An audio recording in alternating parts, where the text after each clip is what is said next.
Silver didn't just move higher. Silver started to go thin, and the people who live on the screen price are already trying to wave it away like it's just another headline pop. But the real signal isn't the candle on your chart. It's the growing gap between what trades smoothly in paper and what can actually be sourced, financed, and replaced in the physical pipeline. And if that gap keeps widening into this specific calendar window, you're not looking at a normal rally anymore. You're looking at a liquidity event with a metals label on it.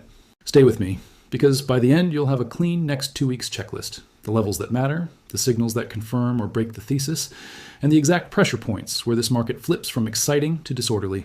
Let's set the scene fast. Gold and silver have been ripping to fresh highs. Gold has been printing in the mid-4,000s per ounce, and silver has been knocking around the mid-90s, with the kind of daily swings that make even seasoned traders blink twice. That alone gets attention. But attention isn't the edge. The edge is understanding why the move feels different at street level, why people walk into a shop expecting spot plus a little, and instead they get either a big premium, a long wait, or the most honest quote in markets. No quote. And that's where the real pressure starts, because premiums are not vibes. Premiums are the market whispering, I'm charging you for liquidity. When the supply chain is smooth, premiums behave. They rise and fall like normal margins. When the supply chain gets kinked, premiums become a stress gauge. And here, it's the trap. People argue about whether the metal is up or down based on spot, while the real world is trading a different product called deliverable replaceable metal with low gap risk. It's the same element on the periodic table, but it's not the same market. Not right now. Now I'm going to give you the hidden detail up front because it reframes everything you think you're watching. Silver isn't one market today. Silver is multiple markets that do not clear at the same price because the form factor matters more than people admit. A 1,000-ounce good delivery bar is not the same thing as a pile of coins in a retail display case. A refiner-ready lot is not the same thing as a sorted scrap. A dealer MSITU in stock is not the same thing as I can replace it at this price without taking a bath. And once a market splits into forms, liquidity doesn't vanish everywhere at once. It vanishes in the exact places where replacement is slowest and hedging is messiest. That's not the part most people are watching. So what changed? Why now? The easy answer is geopolitics and tariffs and risk off. And yes, those are part of the ignition. Markets have been reacting to fresh trade war noise and tariff threats with a specific date attached, February 1st, plus the usual escalation theater that keeps everyone on edge. When you put a date on a threat, you pull forward positioning. Funds don't wait politely. Dealers don't wait politely. Industrial buyers definitely don't wait politely. They hedge and source and protect themselves ahead of the calendar. And that's the first calendar trigger. A headline catalyst with a deadline, layered on top of month-end behavior, layered on top of options positioning. That stack is how you get air pockets. That stack is how you get illiquid silver, even while it's supposedly the most liquid metal on Earth. Because if this one window breaks, the math changes. Let's talk about the mechanism in plain English. Paper versus physical without the cartoon villain stuff. Futures and OTC contracts trade claims on metal. Physical markets trade metal in specific bars, coins, and locations, moving through specific refiners, vaults, and logistics lanes. When the pipeline is calm, paper and physical track closely. When the pipeline is stressed, paper can still print a price because it's a financial instrument with deep participation, while physical starts charging a premium or stops quoting because participants are scared of two things: replacement risk and gap risk. Replacement risk means, if I sell this to you today, can I replace it tomorrow without losing money? Gap risk means, if the price jumps overnight and my hedge doesn't cover the form I sold, can I survive the hit? Dealers are not charities. They're liquidity providers. And liquidity providers widen spreads when volatility spikes. That's not manipulation. That's risk management. But it has the same effect for you. The all-in price disconnects from the screen. And silver has a special personality trait that makes this worse. It's a volatility animal. It doesn't trend politely. It lunges, snaps back, and then lunges again. That behavior is not random. It's partly positioning, partly leverage, and partly margin mechanics. When silver moves fast, exchanges raise margins, brokers raise requirements, and leveraged players get forced to shrink. That forced shrinkage can look like selling into strength or selling into weakness, depending on timing. But the key is this: forced behavior creates thin order books. Thin order books create gappy candles. Gappy candles create panic decisions. And panic decisions are the fuel. But here's the kicker. Even if the long-term thesis is right, the path can be violent enough to shake you out at the worst moment. That's the psychology trap. Hold that thought. We'll armor you against it later. Now let's stack proof, because one argument doesn't earn trust in this crowd. First proof point, the price action itself is not gradual demand. It's a sprint. When a metal moves that fast, it's rarely just new buyers strolling in. It's often a mix of forced covering, hedging chase, and liquidity thinning. Second proof point, the premium behavior at retail and wholesale levels, where some products become expensive relative to spot, while other categories can even trade soft if the market is flooded with the wrong kind of supply, like certain collectible or secondary market items that don't map neatly into the deliverable pipeline. That divergence is fragmentation, not a simple shortage narrative. Third proof point, vault data and institutional inventory can show healthy totals. London vault holdings for silver, for example, can rise on paper, while immediacy still gets tight. Because a big pile in a vault is not the same thing as metal that is economically willing to move, be rewarranted, or be delivered into the channel you need this week. Fourth proof point, supply chain reality. Silver supply is heavily byproduct. You don't a T just turn on a silver mine like a faucet because the silver often rides along with copper, lead, zinc production. That makes supply response slower and more constrained than people assume. Fifth proof point, market structure signals. When front-end demand tightens, you see it in spreads, in term structure tension, and in the behavior of participants who suddenly care a lot about now versus later. And the next detail is what flips the whole setup. Because the thing retail investors underestimate is the difference between inventory exists and inventory is deliverable.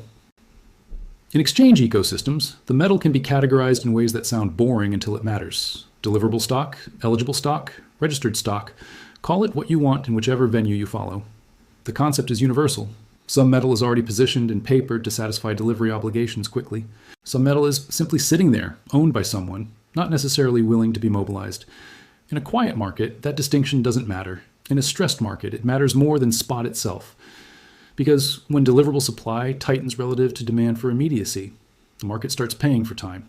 That shows up as backwardation pressure, tight lease conditions, widened spreads, and yes, higher premiums downstream. It's not magic. It's the market paying rent on scarcity of immediacy. Now, zoom back to the gold shop premiums part of your title, because gold is the steady cousin here, and it's telling you something too. When gold runs hard, it pulls attention and capital. It also pulls hedging activity. And when gold gets too expensive in local currency terms, some marginal buyers pivot to silver, not because they suddenly love silver's fundamentals, but because they want precious metals exposure at a lower unit price. That flow matters. It's not everything. But it's a real behavioral driver, especially when headlines scream record highs. The crowd that arrives late doesn't arrive gently. They arrive emotionally. They buy the most available products. They clean out the easy inventory first. Dealers see that and they do what dealers always do when their shelves start thinning into a volatile market. They protect themselves. They widen their spreads. They ration. They delay quoting. And they prioritize clients. That is literally what silver turns illiquid looks like in the real world. It's not a Hollywood shortage scene. It's a bunch of rational gatekeepers saying, I'm not going to be your free option in a market that can gap $5 overnight. But that's not the part that matters. The part that matters is what this does to price discovery. If the physical market is charging a liquidity tax while paper prints a clean number, then the true clearing price depends on your time horizon and your product. If you're a large participant who can transact in wholesale bars with institutional logistics, your friction is lower. If you bruxer versus a retail buyer trying to source popular coins or small bars in a stressed moment, your friction is higher. That creates a strange public debate where one side says, there's plenty of metal, and the other side says, try buying it. Both can be right because they're describing different layers of the stack, and when layers disconnect, the market becomes reflexive. Moves feed themselves because participants respond to the distortions instead of the fundamentals alone. That's where squeezes are born. Let's talk reflexivity through an options lens, because it's one of the cleanest mechanical explanations for why price suddenly accelerates. When price starts pushing through levels that have a lot of options exposure, dealers and market makers who sold those options hedge dynamically. If price rises and the options sensitivity increases, hedgers can be forced to buy more of the underlying to stay neutral. That's delta hedging. If the exposure is concentrated and the move is sharp, that hedging can turn into a feedback loop. Buying begets buying. You'll hear people call it a gamma squeeze dynamic. It's not a guarantee. It's not always dominant.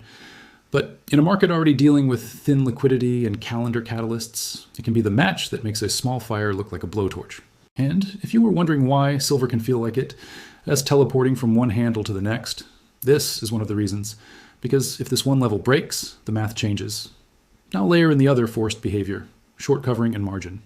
In metals, shorts are not all villains. Many are hedgers, producers, refiners, fabricators, trying to lock in economics. But there are also speculative shorts and systematic strategies that treat metals as a risk on off toggle. When a market rises fast, it pushes shorts into loss territory. As volatility rises, margin requirements rise. If you're leveraged, your broker doesn't care about your thesis. Your broker cares about collateral. That means you can be right in the long run and still be forced out in the short run.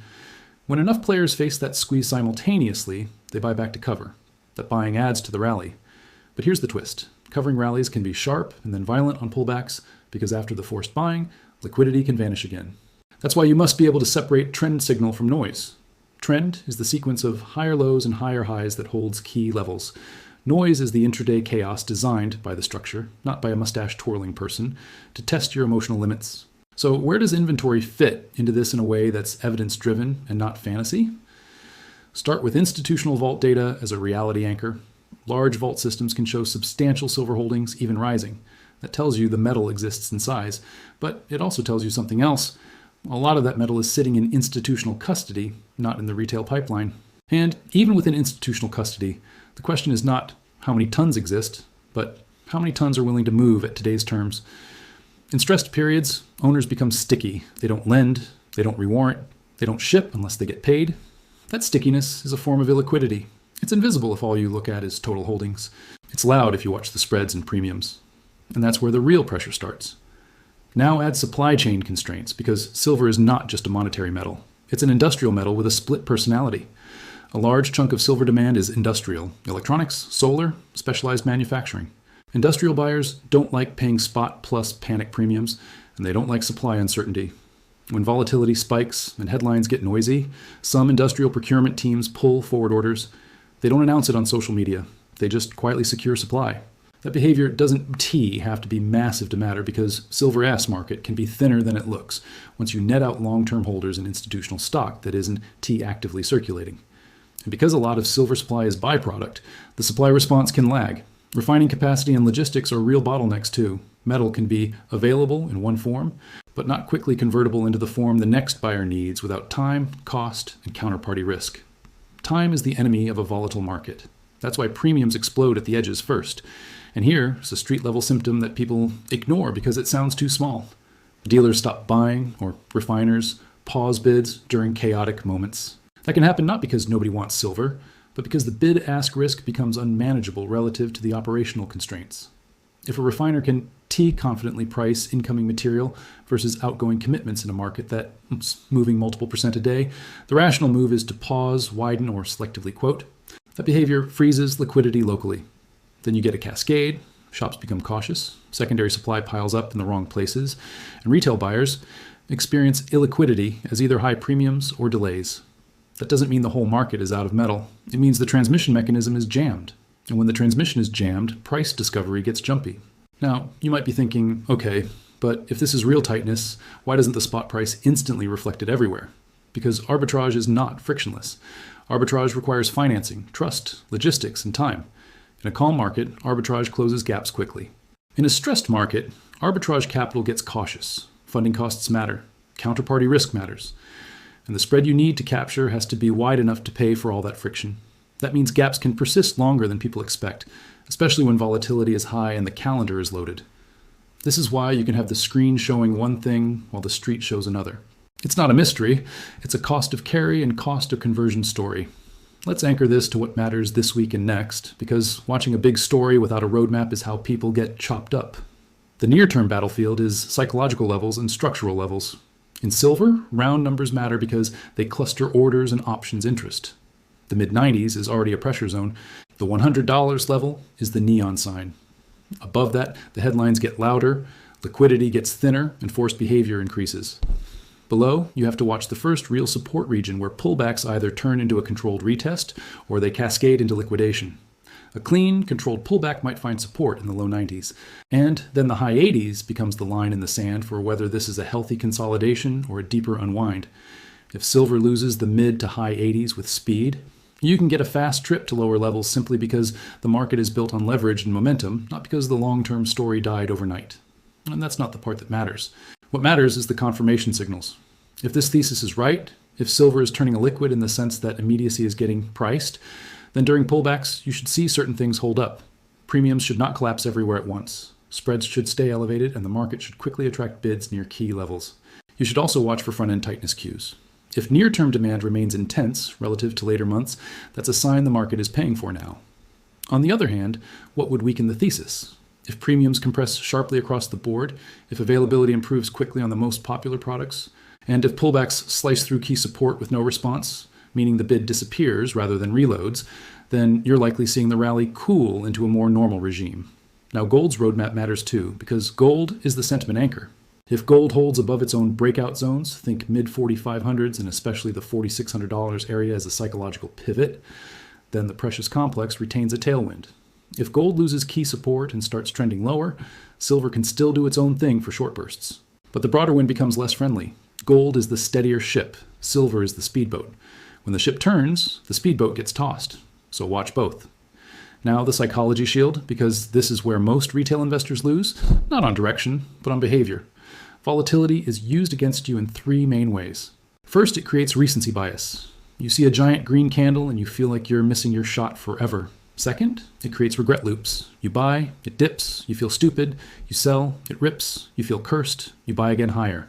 Third, it creates headline ambush. When price drops sharply, the news machine suddenly finds a reason, and your brain treats the reason like a forecast. The cure is not pretending volatility doesn't exist. The cure is deciding in advance what's signal and what's noise. Signal is whether key levels hold on closing bases, whether spreads and premiums stay stressed, whether the market keeps paying for immediacy. Noise is the intraday slap that exists because liquidity is thin and leverage is high. If you don't separate those, you will get emotionally margin called even if you aren't using margin. And please hear this clearly. Price can whip around violently even if the thesis is correct. In fact, the more correct and crowded a narrative becomes, the more violent the shakeouts can be. Because volatility is a tool that transfers metal and positions from weak hands to strong hands. That's not conspiracy, that's market ecology. So if you're engaging this space, you need a two-scenario lens. Always. Scenario one is the controlled pullback and retest. In that scenario, silver cools off, maybe dips into the low 90s or high 80s, premiums stay firm in the tight products, and then the market starts to grind higher again as the calendar catalysts approach, especially that February 1st tariff deadline and the month-end to early month positioning shifts that can keep flows active. You'll know scenario one is playing out if pullbacks get bought quickly and the market refuses to stay down. Scenario two is the continuation squeeze with gap risk. In that scenario, silver doesn't give you a nice entry. It blasts through $100, headlines go incandescent, and liquidity thins further because dealers, market makers, and hedgers all widen out at the same time. That scenario can be profitable for the prepared and brutal for the impulsive, because gaps work both ways. You'll know scenario two is in play if you see sudden acceleration through major levels, persistent strength even on bad news, and a market that keeps closing near the highs despite huge intraday swings. Now let's address counterpoints like adults, because trust comes from acknowledging what could go wrong. 1, the market can cool simply because volatility becomes too expensive. When margins rise and leverage gets forced out, you can get a sharp down move that feels like the story is over, even if it's just a reset. 2, physical supply can show up in the right form. Scrap flows can increase when prices are high. Refiners can ramp where possible. Dealers can find inventory as the shock stabilizes. That can compress premiums without necessarily crashing spot. 3, geopolitical headlines can reverse. Tariff threats can get negotiated, delayed, or diluted. If the deadline loses credibility, the urgency premium fades. Those are real uncertainties. They don't invalidate the framework. They just remind you that markets are adaptive. So what do you do with all this, practically right now this week?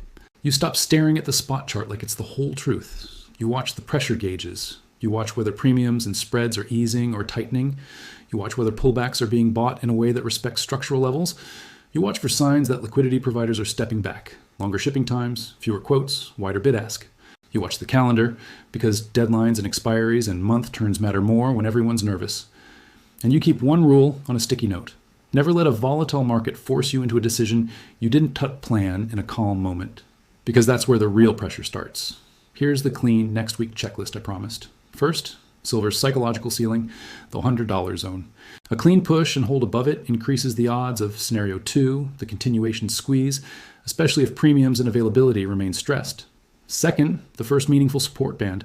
Watch how silver behaves around the low 90s and then the high 80s. Holding and reclaiming quickly supports scenario 1, the controlled retest. Losing those zones with speed increases liquidation risk, regardless of the long-term narrative. Third, gold's anchor level. The the mid $4,500 to $4,600 region as a sentiment pivot. If gold holds up, the complex stays supported. If gold breaks down hard, silver can still be wild, but the tailwind weakens. Fourth, the real hidden metric. Whether the market keeps paying for immediacy, look for persistent tightness cues and near-term pricing behavior and real-world frictions, because that's the heartbeat of this illiquidity story.